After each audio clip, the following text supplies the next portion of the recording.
So as 1 billion people rise across the globe, making a powerful, potent statement against violence and sexual abuse of women and young children, especially young girls, many individual voices of courage and candor have emerged as well.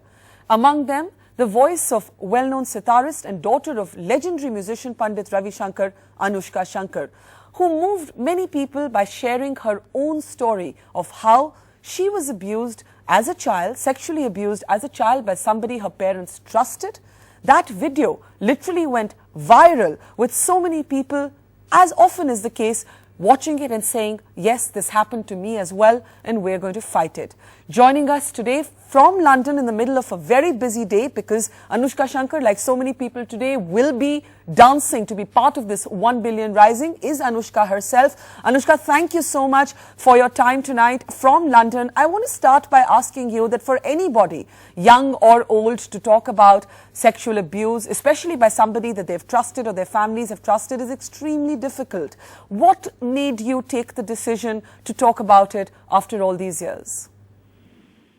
Well, it's not really something I ever planned on talking about because I don't really have a need to talk about it for my own healing. I've processed what happened to me in my own life in a private manner, but it suddenly felt like a moment in time where perhaps my telling my story might help grow a movement that's already so big, and I wanted to join that and help make it as big as possible. It feels like a very unique moment in history right now where the whole world's attention is focused on violence against women and children, and so that's a powerful moment to try and make the most of that we can. And I just thought if there was any way that my story helped to do that, then I wanted that to happen. You know, Anoushka, we have been noticing in the protests after the horrific gang rape in Delhi, which of course triggered a really important movement here in India, is that one of the toughest things to talk about is when sexual abuse takes place within what I call the circle of trust.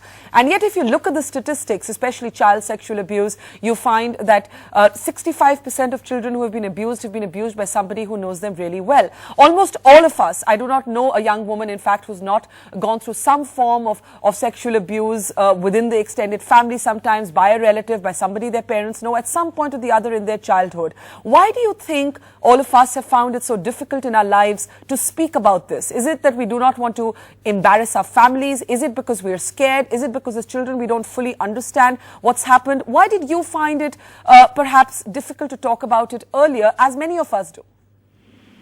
Well, it's a very complex issue, and I think you've raised a lot of the difficulties with sharing already. But as a child, to process anything like this is so incredibly difficult and complex. And I think with abuse and sexual attack, there's such an unfortunately inherent element of shame that can come in, which shouldn't be there, but it is an inherent quality that tends to come in for most people who are victims.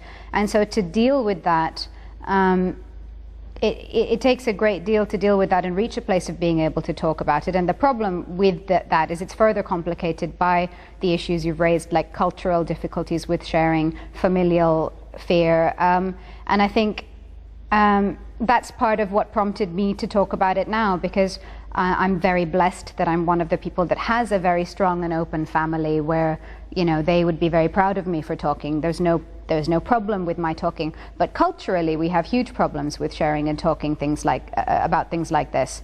And I just want to be one of the people that says, look, it's happened to me too. It happens to everyone. It's not exclusive to any strata or anything like that. Oh, absolutely. But can I ask you, you've always been extremely close to your family, especially to your father.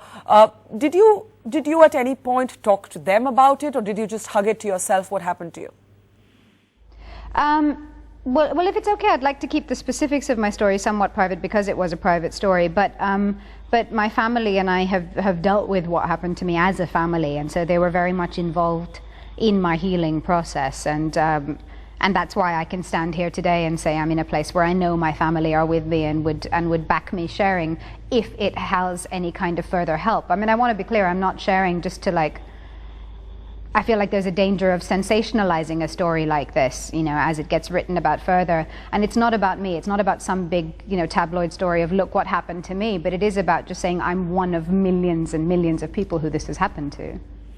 When I was interviewing Eve Ensler, who really has been, in a sense, a brain behind this 1 billion rising, she spoke about how she too was abused growing up, and then she spoke, and in fact, in her case, it was a really powerful story to hear, because it was by her father, and she spoke about all the complexities and anguish that put her through, and it was really painful to hear. And then she said this one line, and she said it's about converting pain into power. And in many ways, what we're seeing today is really about that, isn't it, for so many women, for so many girls, and why not even for so many men who are part of this movement? I think this is a humanitarian issue more than an exclusively women's issue, because everyone is impacted by the scale of this violence against women and children. So it's important to say it's men that are involved too. And I've been really proud to see how men have been involved in the last couple of months, to be honest. It is about transforming. It's exactly that. I think the idea of dance is something that is so transformative and so empowering on a spiritual level and on a physical level. And so to take that ownership of one's body, of the space one occupies in the world, is an act of courage and a statement of power over one's own self and body.